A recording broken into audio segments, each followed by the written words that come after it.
everybody, it's Christina with Redefine Creative, and I am here with a quick and easy impactful layout using some of the August 31 Days of Cut files. So I'm combining two of them together because they are just a perfect match. And I wanted to use some white cardstock, black cardstock, and then this gray background is from Cocoa Vanilla Studio. So I'm going to start out with these two smaller cut files that look the same. And I want to take some black ink, so I'm going to use black soot from Tim Holtz and color them black. And then I'm going to cover them with embossing powder. Now, instead of using an embossing pad to do my inking, I'm using this black soot just because I don't want the white cardstock to show. I would rather have it be a little bit darker just because of the colors in my photo and the colors in my background. So I'm going to go ahead and pull off the extra kind of embossing powder, and I am using hammered metal from Emerald Creek. And then I'm going to pull out my embossing gun so that I can kind of make the magic work with all of this embossing powder. And so I'm going to do that same process to both of those pieces that look the same. And that's going to give it this kind of raised up metal looking finish, which I really like for this particular layout. And so this is a photo of my two older kids, and they are ziplining kind of through this park in downtown Boston. And so you've got like all of the historic buildings of Boston in the background, and then them in the kind of foreground on the zip line, which I thought was a really cool picture. And it goes perfectly with this gray kind of, I don't know, cement looking background. And so I'm going to take my photo and back it with white cardstock, and then I'm going to tear a kind of oversized mat of black cardstock. And I'm making that oversized because I want my title to sit along the bottom. And so once I have that, I'm going to go ahead and take off my branding strip, and then I'm going to add a little bit of gear stenciling detail to the background. So I'm just going to take the same black soot, and I have a little bit of color on my stencil, so I'm going to get a little bit of that color kind of rubbed off onto the background, which I am okay with because everything is kind of black and gray, and so this is going to give it just a little bit of color, which is like a bonus since I keep my stencil messy apparently. And so I'm going to do the same kind of detail down here in the bottom. So I'm putting both of those sort of on the diagonal through my picture. And if I would have been thinking about it, I probably would have gone in the opposite corners just because that's where the zipline wires are.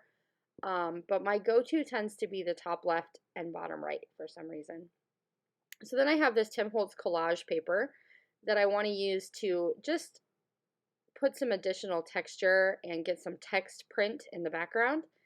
And so rather than using it the way it is, I'm going to go ahead and crumple it up just a little bit so that I get even more texture. And that's just going to give me some kind of fun detail. And then I'm going to start tucking in the pieces that I heat embossed. And I start off thinking I'm going to put it up in that corner, but then I decide to have it follow where my stenciling is. So I'm going to go again with that top left, bottom right. And then I'm going to pull out my other cut file. So this one is also from the 31 Days of Cut files.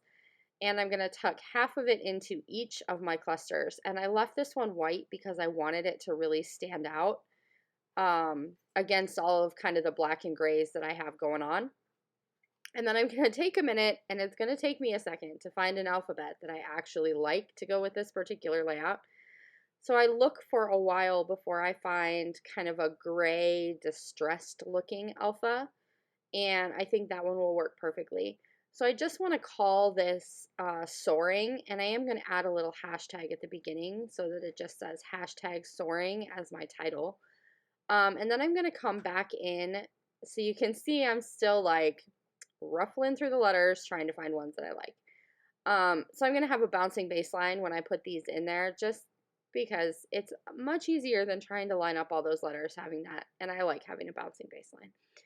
I am going to come back in with some Nuvo drops in black and add a few of those to each of my cluster areas, kind of that top left, bottom right. And then I am also going to add in some splatters.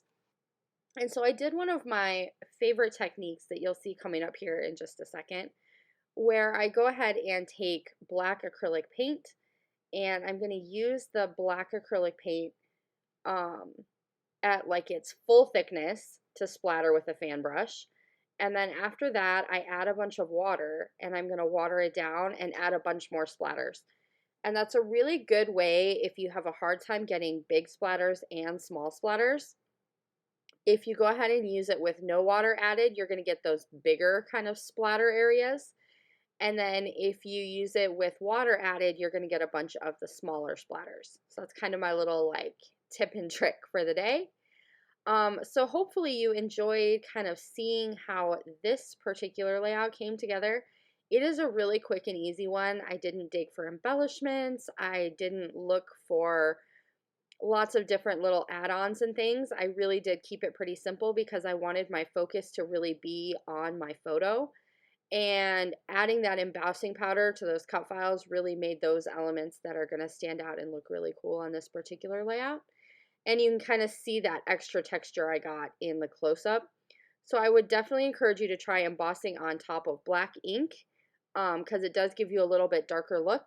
And hopefully you enjoyed how this one came together. And I'll see you soon. Bye.